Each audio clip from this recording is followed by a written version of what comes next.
po yung una. Sa mga nagtatanong ano po siya, face feeding cover. May pa-cover po dito sa Amerika kasi nga yung nataon dito rin nakakita ng mga mami sa tubag ko na nagpapatili sa public. So, dito na naman ganito para safety. Para din sa akin kasi naiilang din ako. Kahit na dito sa bahay ko may mga bisita kami, hindi ako nagpapatili. Pumupunta pa ako sa room namin para magpatili. Inalabas na lang ganun. Ito, ganito po siya. Para po siya kapantay. This is ganito. Ganito po siya.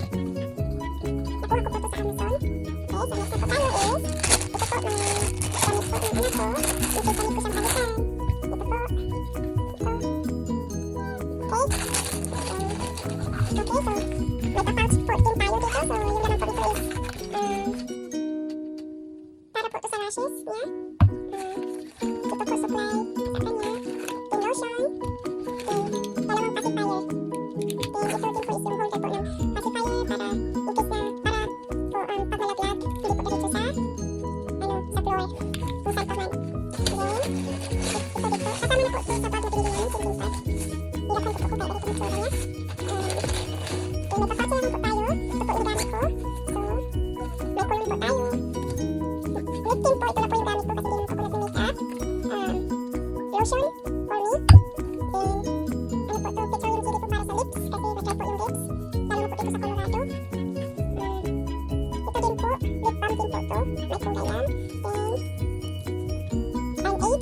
And then may pag-gums po tayo dito. Okay? Tapos na tayo sa mga, meron pa tayo. Wipes.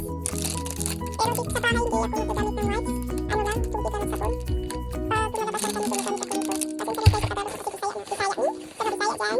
Kumusta? So, may ganito din po tayo. Panty liner. In case. So, wala na po naman. So, next po is sa mga, ano po, sa side po tayo. So, ito. Yung photo disposable bar para sa diaper. And then, diaper po. Mga 6 na piraso po yung dala ko kasi last time na pumunta kami sa kaibigan ko. Ano po yun? Panayo po yung poop ng anak ko. So, hindi na kami naubusan. So, dito na lang kasi yung dala ko yung parang 3 na yata yun. So, kaya yan po.